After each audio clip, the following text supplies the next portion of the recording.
샬롬, 말씀 읽어주는 김기웅 목사입니다. 오늘도 기대하는 마음과 사모하는 마음을 가지고 하나님의 말씀 함께 읽겠습니다. 시편 104편 1절부터 18절까지의 말씀입니다. 내 영혼아 하나님을 찬양하여라. 하나님, 나의 하나님, 주님은 참으로 위대하십니다. 아름답고 멋지게 차려입으시고 햇빛을 두르시니 온 하늘을 펼쳐 주님의 천막이 되게 하셨습니다. 깊은 바다 위에 주님의 궁궐 세우시고 구름으로 병거를 만드시며 바람 날개를 타고 다니셨습니다. 바람을 심부름꾼으로 삼으시고 불과 화염을 대사로 임명하셨습니다. 확고한 기초 위에 땅을 놓으셔서 영원토록 흔들리지 않게 하셨습니다. 땅을 태양으로 덮으시고 산들을 깊은 물로 덮으셨습니다. 주께서 호령하시니 물이 달아나고 주님의 천둥 소리에 주랭랑 쳤습니다. 주께서 지정하신 자리로 산들이 솟아오르고 골짜기들이 펼쳐졌습니다. 땅과 바다 사이의 경계를 정하여 다시는 땅이 잠기지 않게 하셨습니다. 샘이 솟고 강을 이루게 하셔서 언덕과 언덕 사이로 흐르게 하셨습니다. 이제 모든 들짐승들이 마음껏 마시고 야생 나귀들도 갈증을 풉니다. 강 기슭을 따라 새들이 둥지를 틀고 까마귀들이 우짖습니다. 주께서 하늘 수조에서 물을 끌어와 산에 대시니 땅이 풍부한 물을 공급받습니다. 주께서 가축들을 위해 풀이 나게 하시고 밭 가는 짐승들을 위해 건초용 풀이 자라게 하십니다. 참으로 그렇습니다. 주께서는 땅에서 알곡을 내시고 포도주로 사람들을 행복하게 하십니다. 그들의 얼굴에 건강이 넘치게 하시고 풍족히 먹여 배부르게 하십니다. 하나님의 나무들이 물을 충분히 공급받으니 친히 심으신 레바논 백합목입니다. 거기에 새들이 깃듭니다. 나무 꼭대기에 둥짓은 황새를 보십시오. 사냥들이 절벽을 타고 오소리들은 바위 사이에 은신합니다. 이것은 하나님의 말씀입니다. 우리가 오늘 함께 읽은 시편 104편은요. 시편이 총 150편까지 있는데 대부분의 시편은 그 1절 위에 작은 표제가 있습니다. 그 표제에는요, 이 시편을 누가 지었는지, 그리고 그 당시에 어떠한 악기로 연주했는지, 어떠한 배경 속에서 이 시편이 지어졌는지를 설명하고 있는데 150편 중에서 34편이 표제가 없습니다. 그 중에 하나가 바로 104편입니다. 따라서 본시의 저자 및 저작 배경이나 연주 방식에 대해서는 우리가 알 수 없는 거죠. 그러나 구약 성경 헬라어 번역본인 70인역이라는 것이 있는데요. 거기에 보면 다윗의 의한이라고 번역될 수 있는 표제가 기록되어 있다라는 거예요. 또한 다윗이 쓴 이 앞선 시편이 103편인데 그 103편은 다윗이 저술한 그러한 시편이거든요. 그러한 시편과 동일하게 1절과 마지막 절의 문구가 비슷하다라는 거예요. 그렇기 때문에 이러한 주장이 아마 104편도 다윗이 쓴 것이 아닐까라는 이러한 주장이 어느 정도 설득력을 지니고 있습니다. 그런데요, 그럼에도 불구하고 히브리어 원문에는 저자에 대한 언급이 없다라는 거예요. 내용상 약간의 공통점이 있는 것은 맞습니다. 103편과 비슷한 면이 있어요. 그러나 더 많은 부분이 다르다는 점에서 일반적으로 다윗의 저작설은 부인되고 있어요.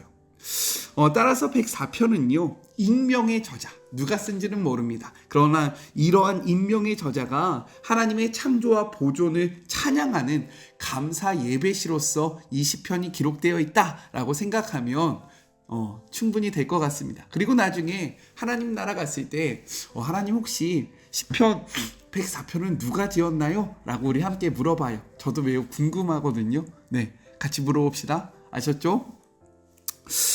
이러한 시편 104편의 내용을 쭉 보면요, 만물을 지으시고 보존하시는 하나님의 크신 능력과 그리고 섭리에 대해서 감사하고 찬양하는 내용이 담겨져 있습니다.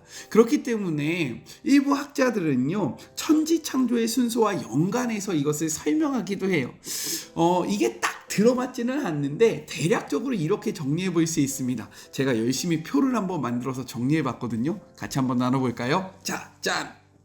창세기 그리고 시편 104편이 이렇게 되어 있잖아요. 창조 첫째 날에 보면 창세기 1장 1절부터 5절에 빛과 어둠을 나누십니다. 그런데 1절 후반부와 2절 전반부를 보면 빛을 입으신 주님에 대해서, 그 하나님에 대해서 이야기를 하고 있다는 거예요. 둘째 날은요, 1장 6절부터 8절에 기록되어 있는데 궁창 위의 물과 궁창 아래의 물을 나누시고 궁창을 하늘이라고 이야기하십니다. 마찬가지로 시편 104편 2절 후반부터 4절까지는요, 궁창에 물을 만드신 그 하나님에 대한 찬양의 내용이 담겨져 있다는 거예요. 창조 셋째 날은요, 1장 9절부터 13절인데 땅과 바다를 나누시고 식물을 창조하십니다. 시편 104편을 보면요, 5절부터 18절 땅에 기초를 두시고 땅에 식물을 주신 하나님에 대해서 찬양하는 내용이 나옵니다. 여기까지가 오늘의 본문이고요. 그 다음 넷째 날부터 일곱째 날은 내일의 말씀을 함께 나눌 건데, 그것도 미리 보자면 창조 넷째 날은요, 해와 달과 별을 만드십니다. 1장 14절부터 19절에 기록되어 있는데, 마찬가지로 시편 104편 19절부터 24절을 보면 해와 달을 만드신 하나님에 대해서 찬양하고 있고요. 창조 다섯째 날은 1장 20절부터 23절 새와 물고기를 만드신 것에 대해서 기록하고 있는데, 25절부터 26절을 보니까 바다를 다스리시는 하나님에 대해서 찬양을 하고 있다는 거예요. 그리고 창조 여섯째 날은요, 1장 24절부터 31절 육지의 짐승과 사람을 만드심에 대해서 이야기하고 있는데, 시편 104편은 27절부터 30절 모든 생물에 주관하시는 하나님에 대해서 찬양을 하고 있습니다. 그리고 마지막 2장 1절부터 3절을 보면 일곱째 날에 안식하셨다라고 이야기하고 있는데, 시편 104편 31절부터 35절 전반부를 보니까 주의 영광의 영원함을 기원하는 찬양이 담겨져 있다는 거예요. 네, 이 표 필요하시면 한번 스킵하시고요. 이것은 제가 이렇게 정리한 거라서 다른 곳에는 아마 없을 겁니다. 네, 이제 내려주시고 저를 한번 봐주시죠. 저 보고 싶으셨죠? 이렇게 딱 맞는 것은 아니에요. 사실은 딱 맞는 것은 아니지만 이렇게도 구분될 수 있다라는 것을 한번 보여드리고 싶었고, 오늘의 말씀을 통해서 세 가지를 함께 생각해 보았으면 좋겠습니다. 먼저 첫 번째, 세상을 창조하신 주권자 하나님에 대해서 이야기하고 있다는 거예요. 시인은 하나님을 하늘의 왕으로 종기와 권위로 어의를 삼으시고 하늘을 휘장처럼 빛을 옷처럼 사용하신다라고 묘사하고 있습니다. 물을 기초로 하늘 궁전을 세우시고요, 바람과 구름을 그리고 불꽃을 원하시는 대로 창조하시는, 그리고 다스리시는 창조주를 노래하고 있다는 거예요.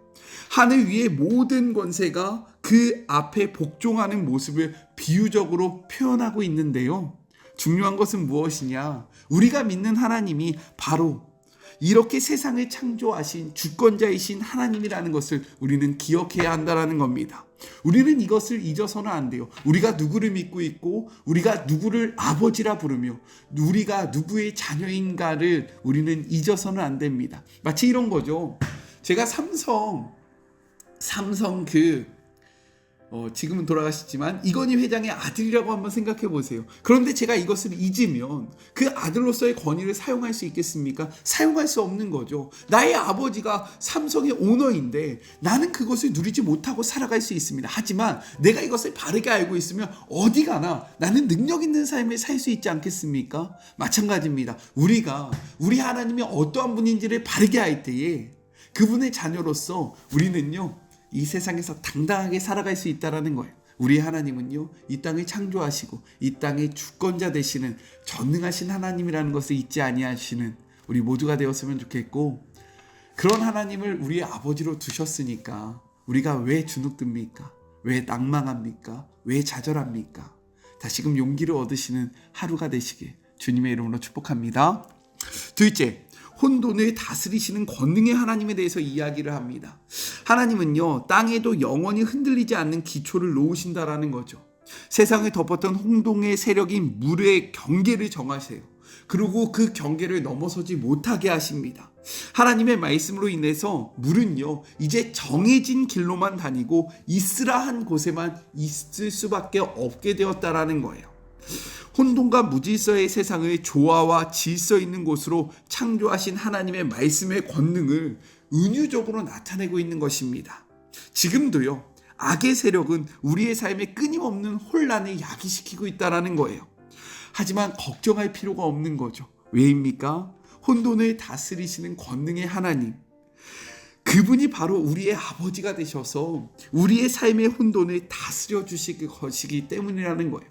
내 발음이 살짝 꼬였는데 다시 한번, 혼돈을 다스리시는 그 권능의 하나님이 우리의 아버지 되시니까 우리의 삶의 혼돈도 그분이 정리해 주실 거라는 겁니다. 그렇기에 우리는 어떻게 해야 합니까? 우리의 삶이 혼돈되어질 때, 혼란스러울 때, 우리의 삶이 정리가 되지 않을 때, 무질서할 때, 여러 가지 삶의 문제들이 우리를 무너뜨리려고 할 때 그분 앞에 나오셔야 한다라는 거예요.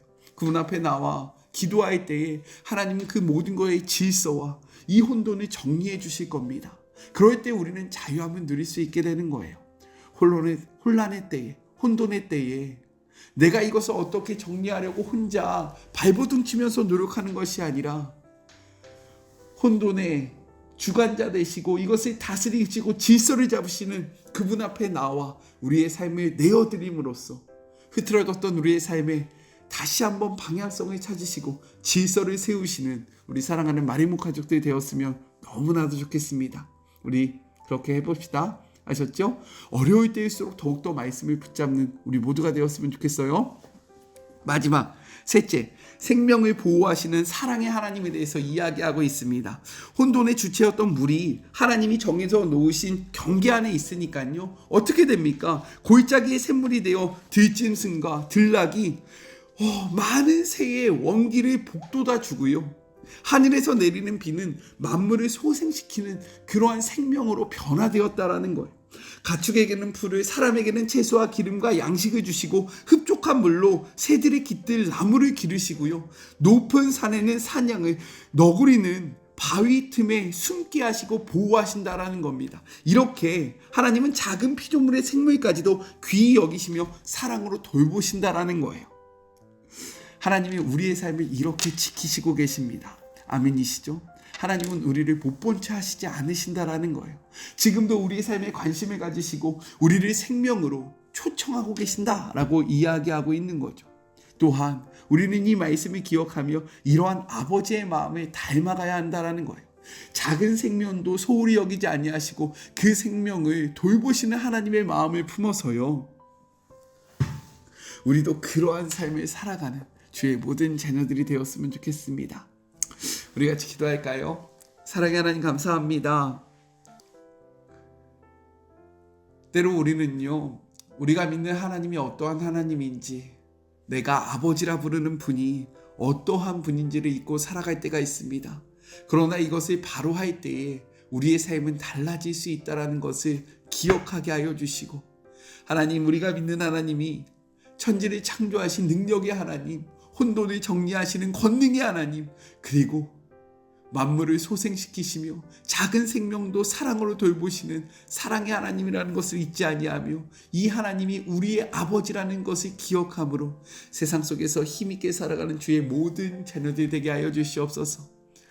우리도 이 익명의 저자처럼 하나님을 찬양하기를 원합니다. 오늘 하루 우리의 목소리를 높여 우리의 마음을 다하여 우리에게 힘 되시고 능력 되시는 하나님을 마음껏 찬양하는 하루가 되게 하여 주시옵시고, 능력 있는 하나님의 자녀로서 이 세상에서 주눅들지 아니하고 힘있게 살아가는 주의 모든 자녀들이 되게 하여 주시옵소서. 함께 하실 주님을 바라보며 거룩하신 예수 그리스도의 이름으로 간절히 기도드립니다. 아멘.